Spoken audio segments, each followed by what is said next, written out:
In the heart of Liberty Park, under the hazy Memphis sky, the unmistakable scent of smoked ribs and sweet hickory lingers in the air. It's Wednesday, May 14, 2025, and the World Championship Barbecue Cooking Contest is in full swing, kicking off the Memphis in May festival with a splash, literally. The crowd roars. All eyes turn to the ring. It's not just a wrestling match. It's tradition. The annual sauce wrestling event has begun, and in the middle of 100 gallons of sticky, thick barbecue sauce, two figures clash, Dianna May and Sister Jin. Dianna grips Sister Jin by the head, sauce flying in every direction like a food-flavored fireworks display. Their bodies glisten in red-brown glaze under the Tennessee sun, as onlookers cheer, shout, and laugh. The moment is pure, chaotic Southern spectacle. Amidst the laughter, a man visiting from Wyoming turns to his friends and quips, "How many days do you think it takes for them to get that smell out of their skin?"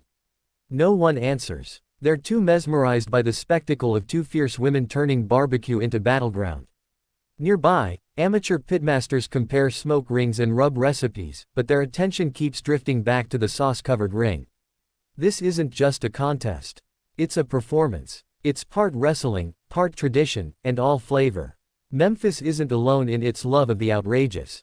Thousands of miles away, in the small Spanish town of Ibi, tradition takes a different but no less messy form. It's December 28, 2023, and flower clouds rise like mist outside the city hall. The annual, Els Enfarinats, battle has begun. Mock military uniforms and wide grins cover the faces of the townspeople as they take part in a centuries-old tradition of pranks and chaos on Spain's Day of the Innocents. Els Enfarinats, a group of married men, take over the village in a symbolic coup, declaring nonsensical laws and issuing fines for ridiculous offenses. The town becomes a flurry of white, flour and egg missiles flying through the air. Explosions of firecrackers echo through the narrow streets as La Oposición, the opposing group, fights to restore order. There's laughter, there's shouting, and there's purpose. All the fines collected are donated to local charities. Beneath the madness lies community. The origins of Els Enfarinats are lost to time, but since its revival in 1981, it's become a cultural cornerstone, messy, wild, and unforgettable. Meanwhile, in Colombia, the village of Sutamarchán embraces its own version of food warfare. On June 11, 2023, the Tomato Fight Festival, La Tomatina, turns the streets red. Inspired by a 1945 food fight among children, the event has grown into one of the world's most exuberant food festivals. 15,000 people flood the town, ready to hurl over 130 tons of ripe tomatoes at each other in joyful abandon. The sun beats down, sweat mixes with pulp, and red juice coats every surface. Tourists and locals laugh, duck, slip, and dance. The tomato-laced chaos is catharsis, a release of energy, laughter, and mess. In Spain's Binissalem, the original La Tomatina draws global crowds. But here in Colombia, the tradition takes root with just as much joy, making Sutamarchán a destination for those who crave unrestrained fun. Further across the waters, on the Spanish island of Mallorca, a different fruit fuels the fun. In the town of Binissalem, revelers take to the fields in celebration of the grape harvest.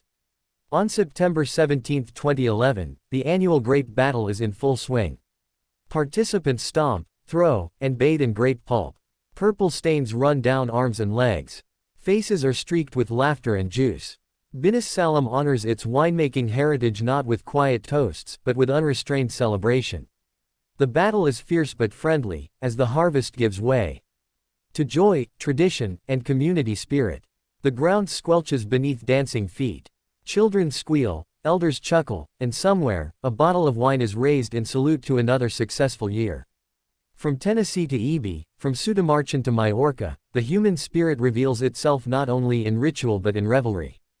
These messy, magnificent festivals remind us of something essential. They remind us that tradition doesn't have to be tidy. That joy is often found in the ridiculous. That food, in all its forms, is not just nourishment, it's celebration, identity, and rebellion. In Memphis, sauce isn't just for ribs. It's for wrestling. In Ibi, flour isn't just for bread. It's for revolution. In Sutamarchán, tomatoes aren't for salad. They're for liberation. And in Binissalem, grapes aren't just crushed by machine. They're crushed by hand, by foot, and by spirit. Each of these festivals speaks a language older than words, a language of shared experience, laughter, and glorious mess. These aren't just traditions. They're proof that humans will always find a reason to gather, to get dirty, and to remember what it feels like to play. So let the sauce fly. Let the flour fall. Let the tomatoes burst and the grapes stain. Because somewhere, someone is already planning the next celebration. And they'll be waiting, with open arms and maybe a little extra barbecue sauce.